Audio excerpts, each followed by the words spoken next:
निसर्गरम्य कोकणाची सफर, कोकण दर्शन. निसर्गाच्या कुशीतलं एक सुंदर स्पंदन. दिसते भारी गणपतीची स्वारी, माझ्या कोकणा वाटे तुम्ही वळवा गाडी. धबधबा म्हणजे निसर्गाची मुक्त स्वरमैफल. दगडांच्या काळजातून उमटलेलं पाण्याचं खळाळतं गीत आणि त्या गीतात हरवून जाणारं प्रत्येक मन. नमस्कार श्रोते हो, आकाशवाणी रत्नागिरी केंद्राच्या कोकण दर्शन या कार्यक्रमात मी सोनाली सावंत आणि मी वंदना मुसळे आपलं मनपूर्वक स्वागत करतो. श्रोते हो, पावसाळा सुरू झाला की सह्याद्रीच्या उंच कड्यांवरून शुभ्र धबधबे झेपावू लागतात. धुक्याच्या शालीत डोंगर हरवून जातात, लाल माती हिरव्या गालिच्याने झाकली जाते आणि संपूर्ण कोकण नव्या उत्साहाने बहरून येतं. रत्नागिरी जिल्हा हा पावसासाठी ओळखला जातो. इथे कोसळणारा मुसळधार पाऊस केवळ शेतीच नव्हे तर निसर्गालाही एक विलक्षण रूप देतो. सह्याद्रीच्या कुशीतून उगम पावणारे असंख्य ओढे आणि प्रवाह पावसाळ्यात धबधब्याचं रूप धारण करतात. काही धबधबे वर्षानुवर्ष पर्यटकांचं आकर्षण ठरलेत, तर काही अजूनही निसर्गाच्या कुशीत शांतपणे दडलेले आहेत. श्रोते हो, आपल्या या निसर्ग सफरीची सुरुवात करूया निवळीच्या धबधब्यापासून. मुंबई गोवा महामार्गावरून संगमेश्वराच्या पुढे जाताना उंच डोंगरावरून कोसळणारा निवळी धबधबा दूरवरूनच आपलं लक्ष वेधून घेतो.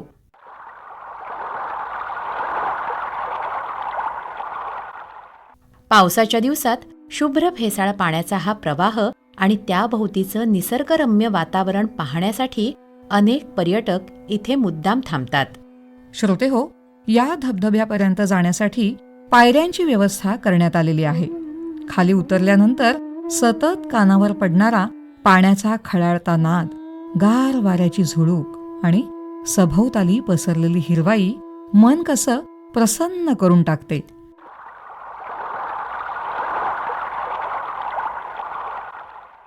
आता वळूया संगमेश्वर तालुक्यातल्या आणखीन एका रम्य ठिकाणी, रानपाटच्या धबधब्याकडे. श्रोते हो, उक्षी गावाच्या मार्गाने रानपाटकडे जाताना हिरवीगार शेती, ओसंडून वाहणारे ओढे, दाट झाडी आणि धुक्याने वेढलेले डोंगर आपला प्रवास अधिकच अविस्मरणीय करतात. उंच कातळावरून खाली झेपावणारा हा धबधबा कोकण रेल्वेच्या प्रवाशांनाही नेहमीच खुणावत असतो.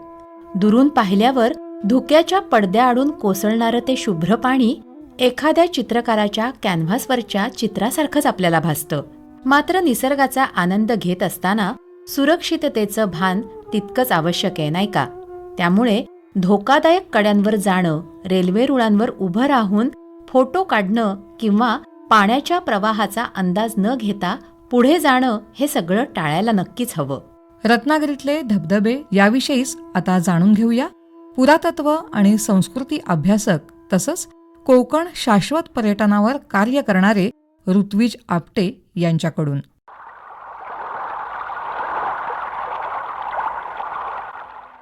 आपल्या रत्नागिरी जिल्ह्याचा विचार केला तर पानवल नदीच्या इकडे जो धबधबा आहे तो एक उत्तम धबधबा आहे. असे 8-10 धबधबे रत्नागिरी जिल्ह्यामध्ये आपल्याला जास्त फेमस आहेत. असे छोटे छोटे अनेक धबधबे आपल्या कातळसाडांवर आपल्याला दिसतात. पण त्यातल्या त्यात हे उक्षी, रानपाट, सवतकडा, सवतसडा चिपळूणला आहे. सवतकडा हा लांजा तिथे आहे. खोर्निंको धरणाचा जो आहे तोही एक धबधबा नाही म्हणता येणार, पण त्याला धबधबा म्हणून कन्सिडर करतात लोक. गोळप हनुमान कुंड इथे आहे. निवळीच्या इथे एक धबधबा आहे. आणि अशा प्रकारचे छोटे छोटे धबधबे आपल्याला अनेक ठिकाणी सड्यांवर दिसतात, पण ते पावसाळी धबधबेच असतात. काही ठिकाणी आपल्याला 24 तास वाहणारे, 365 दिवस वाहणारे काही धबधबे आहेत, पण ते सह्याद्रीच्या पायथ्याशी आहेत. अगदी कोकणात असा नाही आहे त्यातला कोणता धबधबा. आणि धबधब्याचं पर्यटन हे खूप इंटरेस्टिंग विषय आहे. आधी धबधबा काय असतो, कसं असतं समजून घेऊन ते करणं खूप गरजेचं आहे. श्रोते हो, रत्नागिरी जिल्ह्यातल्या धबधब्यांचं वैशिष्ट्य म्हणजे प्रत्येक धबधबा आपल्याला वेगळा अनुभव देऊन जातो. काही धबधबे मुख्य रस्त्यालगत असल्यामुळे आपल्याला सहज पाहता येतात, तर काही ठिकाणी निसर्गाच्या वाटेने थोडी पायपीट करावी लागते. मात्र त्या प्रत्येक प्रवासात निसर्गाची एक वेगळीच ओळख आपल्याला होऊन जाते. याच निसर्ग सौंदर्यात आणखीन एक भर घालणारा सुंदर धबधबा म्हणजे वीर गावाजवळचा देवपाट हा धबधबा. तुरंबव मार्गे आबलोलीच्या दिशेने पुढे गेल्यानंतर हा निसर्गरम्य परिसर सुरू होतो. अनेक धबधबे केवळ पावसाळ्यातच बघायला मिळतात. मात्र देवपाटच्या या धबधब्याचं वैशिष्ट्य म्हणजे वर्षभर त्याचं अस्तित्व जाणवत राहतं. पावसाळ्यात काळ्या कातळावरून 2 टप्प्यात झेपावणारं शुभ्र पाणी, आजूबाजूच्या पोफळीच्या बागा आणि हिरव्यागार झाडीतून वाहणारा गार गार वारा, या सगळ्यामुळे हा परिसर अधिकच रमणीय आणि देखणा दिसतो. या परिसरात फिरताना स्थानिकांनी दाखवलेल्या वाटेनच जाणं अधिक सुरक्षित ठरतं. श्रोते हो, आता वळूया चिपळूण जवळच्या सवतसडा या धबधब्याकडे. मुंबई गोवा महामार्गाच्या लगत असल्याकारणाने हा धबधबा पर्यटकांच्या विशेष पसंतीला उतरतो. जुलै ते ऑक्टोबर या काळात उंच डोंगरावरून फेसाळत कोसळणारं पाणी आणि आजूबाजूची हिरवाई पाहण्यासाठी सुट्टीच्या दिवशी इथे मोठी गर्दी होते. हा धबधबा सहज गाठता येत असला तरी वाहत्या पाण्यात उतरून छायाचित्र काढणं किंवा ओल्या दगडांवर चढण्याचा प्रयत्न करणं हे सगळं धोकादायक ठरू शकतं. श्रोतेहो, पर्यटनाचा आनंद हा क्षणिक असतो, पण एक छोटीशी चूक आयुष्यभराची वेदना आपल्याला देऊ शकते. पावसाळी पर्यटन यामुळे ग्रामीण भागाला मिळणाऱ्या संधी आणि जबाबदार पर्यटनाची गरज याविषयीच आता जाणून घेऊया ऋत्विज आपटे यांच्याकडून. गेल्या काही वर्षात रत्नागिरी जिल्ह्यात पावसाळी पर्यटनात बदल होताना दिसतोय. तो खूप वेगळ्या प्रकारचा आहे. म्हणजे आधी कसं असायचं, एक सीझन असायचा की सीझनला कोकणातलं पर्यटन अशा प्रकारचं असायचं. सीझन असा काही आता उरलेला नाही आहे. आणि कास पठारापेक्षाही चांगला फ्लोरा आपल्याकडे आहे. ते बघण्यासाठी हल्ली लोक येतात. बायोडायव्हर्सिटीचा अभ्यास करण्यासाठी येणारी लोक आहेत आणि धबधब्यांचं सुद्धा आहे. पण जबाबदार पर्यटन असणं खूप गरजेचं आहे, जे आत्ता आपल्याकडे दिसत नाही. त्यामुळे पावसाळी पर्यटन करताना आपल्याला ही जबाबदारी घेऊन पर्यटन करणं खूप गरजेचं आहे. इकडचे धबधबे आकर्षित करतात ह्याचं कारण म्हणजे आपला सडा किंवा आपल्याकडचा पाऊस हा खूप मोठ्या प्रमाणात असतो आणि तो पाऊस जो पाणी पडतं ते वाहून नेण्याचं काम आपल्याकडे सडे करतात. बरं, आपल्या पूर्वेकडे सह्याद्री आहे. सह्याद्रीची उंची आपल्याकडे जास्त आहे. त्यामुळे तिकडनं पडणारा पाऊस सह्याद्रीवरनं सगळा वाहत कोकणात येतो आणि समुद्राला मिळतो. त्यामुळे आपल्याकडे धबधब्यांची संख्याही खूप जास्त आहे, जे मोठे आहेत त्यांची. आणि आपल्याकडे सड्यांची उंची 150-200 मीटरच्या आसपास आहे. सो तसे सड्यांवरनंही व्हॅलीमध्ये उतरणारे काही धबधबे आपल्याकडे दिसतात. त्यामुळे धबधब्यांची संख्या आपल्या भौगोलिक परिस्थितीमुळे जास्त आहे. त्यामुळे लोकांना ते नक्कीच आकर्षित करतं. कुणीतरी स्थानिक सोबत असेल, ज्याला माहिती आहे, माहितगार आहे, अशांबरोबर जाणं गरजेचं आहे. पर्यटन झाल्यानंतर चहा, वडापाव यांची सोय करून देता येऊ शकते गावात. सो नाही म्हटलं तरी स्थानिकांना अशा प्रकारे आर्थिक पाठबळ मिळू शकतं आणि आर्थिक ह्याच्यातनं त्यांचा फायदा नक्कीच होऊ शकतो. पण ते उत्तम प्लॅनिंगने करणं गरजेचं आहे. रत्नागिरीला पावसाळी पर्यटनाचं उत्तम ठिकाण होण्यासाठी काही नाही, आपल्याला जास्तीत जास्त लोकांपर्यंत आपलं सौंदर्य पोहोचवणं गरजेचं आहे. पण ते सौंदर्य पोहोचवत असताना ते योग्य प्रकारे राखलं जाईल याची खबरदारी घेऊन ते पोहोचवणं गरजेचं आहे. स्थानिकांना जास्तीत जास्त सोबत घेऊन आपल्याकडचं पर्यटन कसं वाढवलं जाईल, मग ते नैसर्गिक पर्यटन असू दे, हेरिटेज टुरिझम असू दे किंवा ॲग्रो टुरिझम असू दे, कोणतंही असू दे, पण स्थानिकांचा सहभाग त्यात जास्त असला पाहिजे. एका सिस्टीममधनं पर्यटकांनी ते पर्यटन एन्जॉय केलं पाहिजे, त्याला जास्त महत्त्व आहे.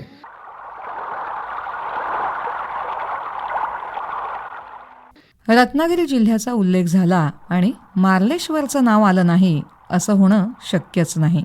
सह्याद्रीच्या कुशीत बसलेलं मार्लेश्वर हे धार्मिक आणि निसर्ग पर्यटनाचं अनोखं संगमस्थान. पावसाळ्यात मंदिर परिसरातला धबधबा रौद्र तितकाच मोहक रूप धारण करतो.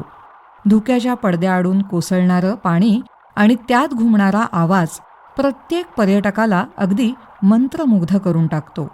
मात्र या ठिकाणी प्रशासनाकडून वेळोवेळी घालून दिलेल्या सूचनांचं पालन करणं अत्यंत आवश्यक आहे. मुसळधार पावसाच्या काळात सुरक्षिततेच्या कारणास्तव काही भागांमध्ये प्रवेशावर निर्बंध घालण्यात येतात. अशावेळी नियमांचं पालन करणं हीच खरी आपली जबाबदारी आहे. रत्नागिरी जिल्ह्यातले हेच नव्हे तर राजापूर, लांजा, संगमेश्वर, दापोली, खेड, मंडणगड अशा अनेक भागांमध्ये पावसाळ्यात असंख्य हंगामी धबधबे निर्माण होतात. प्रसिद्ध असोत किंवा अपरिचित, प्रत्येक धबधबा निसर्गाचं वेगळं रूप दाखवतो. म्हणूनच कोकणातलं पावसाळी पर्यटन दिवसेंदिवस अधिक समृद्ध होताना आपल्याला दिसतंय. पण पर्यटनाचा आनंद घेत असताना सुरक्षिततेकडे दुर्लक्ष करून चालणार नाही. धबधब्याजवळ कोणती काळजी घ्यावी, स्थानिकांचा सल्ला का महत्त्वाचा असतो आणि अचानक बदलणाऱ्या हवामानाची कोणती चिन्ह ओळखायला हवीत, याविषयीच आपल्याला आता मार्गदर्शन करतायत आपत्ती व्यवस्थापन क्षेत्रात कार्यरत असणारे गणेश चौगुले. सर्वप्रथम मी सगळ्यांना सांगू इच्छितो की तुम्ही कोकणात जेव्हा धबधबे पाहण्यासाठी येता तेव्हा तुम्ही तिथल्या स्थानिक जे लोक आहेत त्यांच्याकडून पहिले ते ठिकाण समजून घ्या. तो धबधबा कुठे आहे, तिथे पुराच्या पाण्याची शक्यता कितपत आहे आणि ज्या दिवशी जाणार आहेत त्या दिवशीचा हवामानाचा पण अंदाज घेणे त्या दिवशीचा महत्वाचं आहे. आपल्यासोबत तुम्ही स्थानिक गाईडला घेऊन गेलात तर खूप चांगलं होईल, कारण त्यांना तिथल्या वाटा माहीत असतात. एखादी आपत्कालीन स्थिती आली तर त्यांना ती टॅकल कशी करायची ही माहिती असते. सगळ्यांना तिथल्या पाण्याचा अंदाज असतो आणि आपल्या इथे जे बरेचसे धबधबे आहेत तिथे स्थानिक प्रशासनाने मार्गदर्शक तत्वचे बॅनर लावलेले आहेत सगळ्या ठिकाणी. त्या मार्गदर्शक तत्वाचं जरी पालन केलं तरी आपल्याला जे वर्षा पर्यटकांना जे धबधब्यांच्या पाण्याजवळ जे धोके वगैरे असतात ते आपण टाळू शकतो. कारण बऱ्याचदा असं आहे, रत्नागिरीतले बरेचसे धबधबे हे अशा ठिकाणी सिच्युएटेड आहेत म्हणजे त्यांच्यावरती मोठमोठ्या डोंगर रांगा आहेत. समजा धबधब्याच्या वरच्या भागात, डोंगराळ भागात जर समजा मोठ्या प्रमाणात पाऊस पडलेला असेल तर ते पाणी वाहत येऊन धबधबे येऊपर्यंत त्या पाण्याचा कलर चेंज झालेला असतो आणि तो एक कुठेतरी आपल्याला एक सावधानतेचा इशारा असतो धबधब्याने किंवा पाण्याने त्या दिलेला की तुम्ही आता इथून दूर व्हा. मोठ्या प्रमाणात पाऊस झालेला असेल तर क्षणाचा विलंब न होता लगेच त्या चांगल्या दृश्याचं किंवा सुंदर धबधब्याचं एका डिझास्टर मध्ये रूपांतर होतं. हे प्रत्यक्ष आम्ही पाहिलेलं आहे. त्याचं प्रामुख्याने मला असं सांगायचं तो मार्लेश्वरचा धबधबा हा पावसाळ्यात प्रचंड धोकादायक आहे आणि तो आपल्याला दिसताना एकच धबधबा दिसतो पण ऍक्च्युली तो एक धबधबा नाही, त्या धबधब्याच्या वरती अजून 6 धबधबे आहेत. त्यामुळे अशा ठिकाणी जाणं टाळावं, जाण्याचा मोह टाळावा.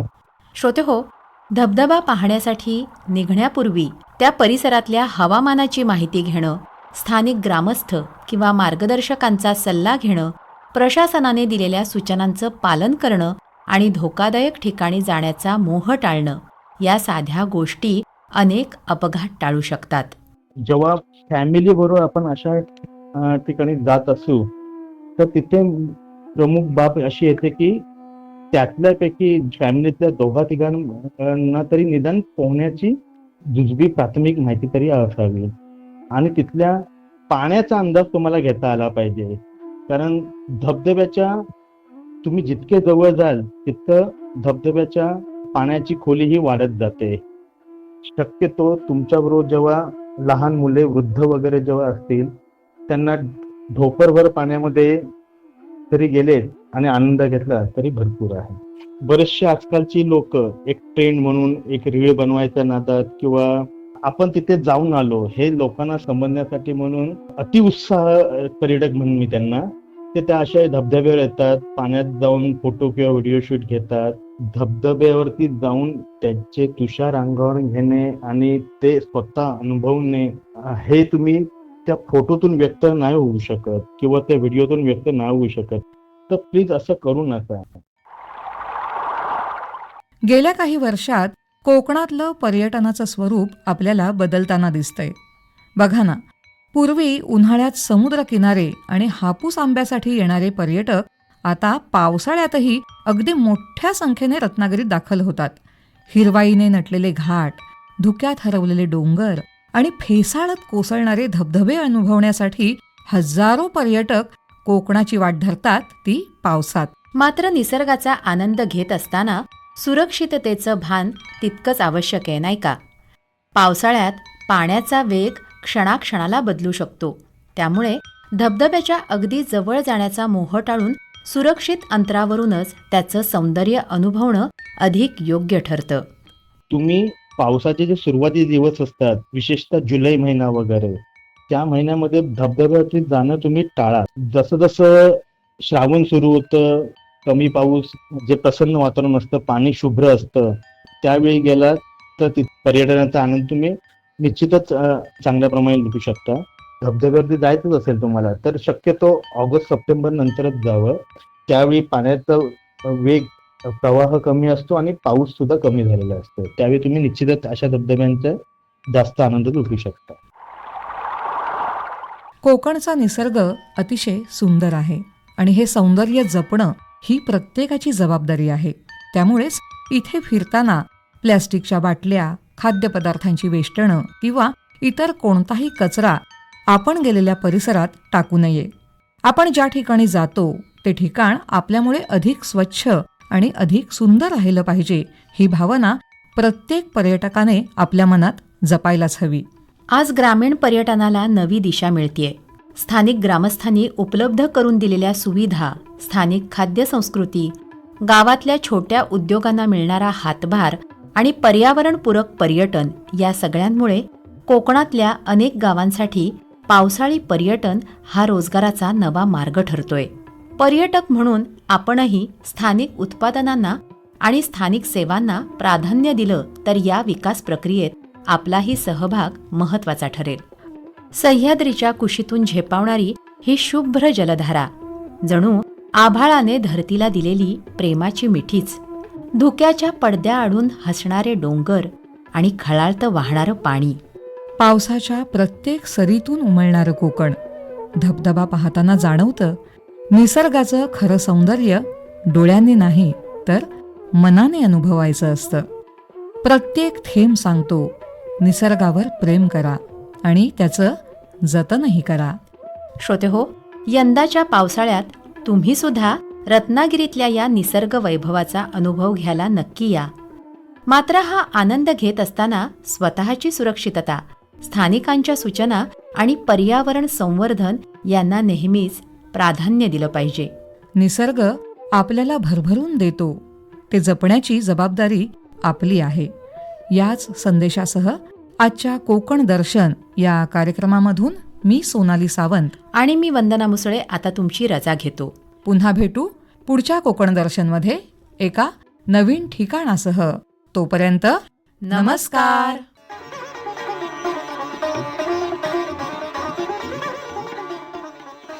कोकण दर्शन या कार्यक्रमाचं लेखन होतं सोनाली सावंत यांचं. निवेदन आणि निर्मिती सहाय्य सोनाली सावंत आणि वंदना मुसळे. या कार्यक्रमाचे सादरकर्ते होते विवेक वानखडे. कोकणचो रुबा भारी माझ्या कोकणचो बाई तोरो भारी मालवण चिपळूण सावंतवाडी माझ्या कोकण गावांचो दिमाग भारी. निसर्गरम्य कोकणाची सफर कोकण दर्शन. निसर्गाच्या कुशीतलं एक सुंदर स्पंदन. दिसते भारी गणपतीची स्वारी माझ्या कोकणा वाटे तुम्ही वलवा गाडी.